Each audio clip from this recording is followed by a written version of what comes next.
ulitin pa. Ayun no. So pagka gano'n na may kunting sipa siya, tapos bumalik sa infinite.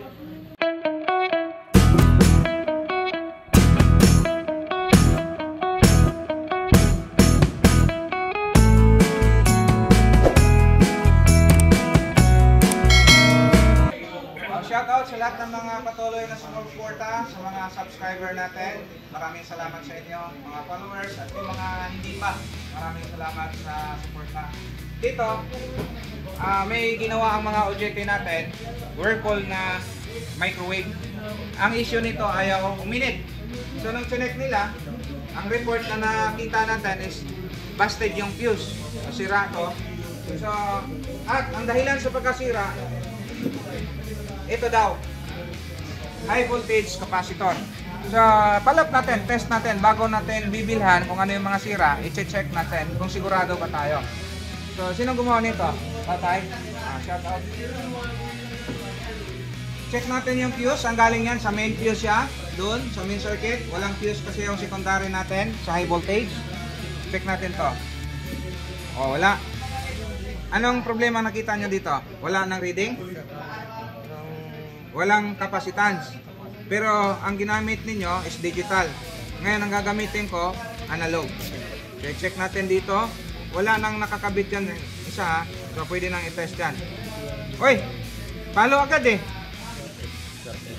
Ayun, may problema na. Sira nga yan. Kaya puputok yun. Shorted na yan.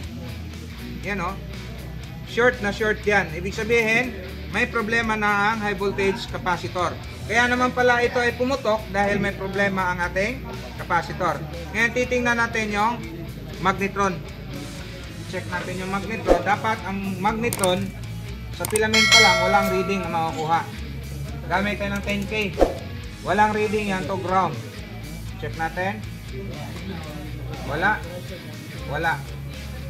Wala. Wala. So, maaaring good siya. Hindi natin pwedeng sabihin 100% na good dahil may tama to. Pero base sa experience ko, pag sira to, buo naman yan. Wala pa akong na-encounter na pag sira to, sira din to. Ngayon, mataas ang porsyentong buo yan. Para mapatunayan natin na buo yan, gagamit ng 100K. Ayan. Shoutout pala sa may-ari nito, Sir Valencia. Shoutout sir. At shoutout sa mga kapatid natin dyan. Shoutout sa lahat. Ayan. Test natin. Mainit ba yan? Ayan. So, kung hawakan ko, may reading talaga yan. So dito, kung ilagay natin sa ground, may sumipa, di ba? Lapitan mo ng konti. Balik ta rin, nawala na. Oh. Balik tayo. Hindi ko nakita. Balik ta rin natin. Ayan o, may sipa. Napakahina. Ayan o. Ulitin pa, ulitin pa. Ayan o. So pagka gano'n na may kunting sipa siya, tapos bumalik sa infinite, okay yan. Diba? Pero ang sabi ko nga kanina, hindi lahat ng gano'n okay.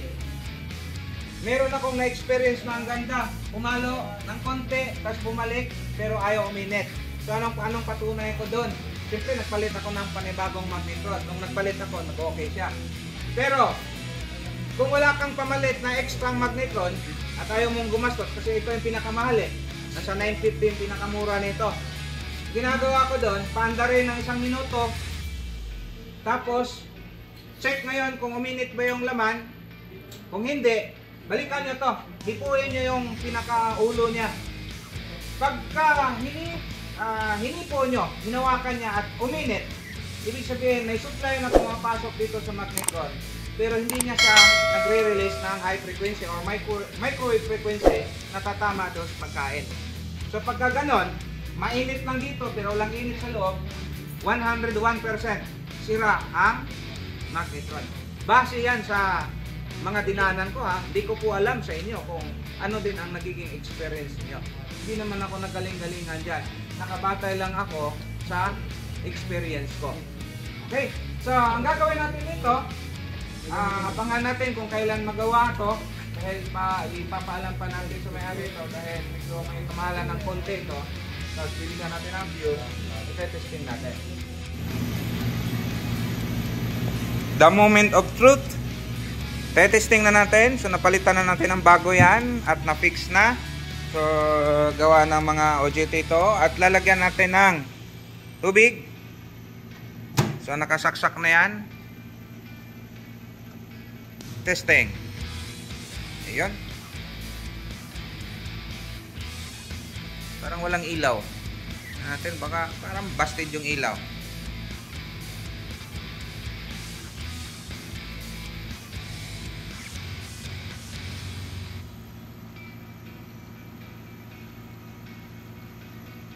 Check natin kung mainit na ba.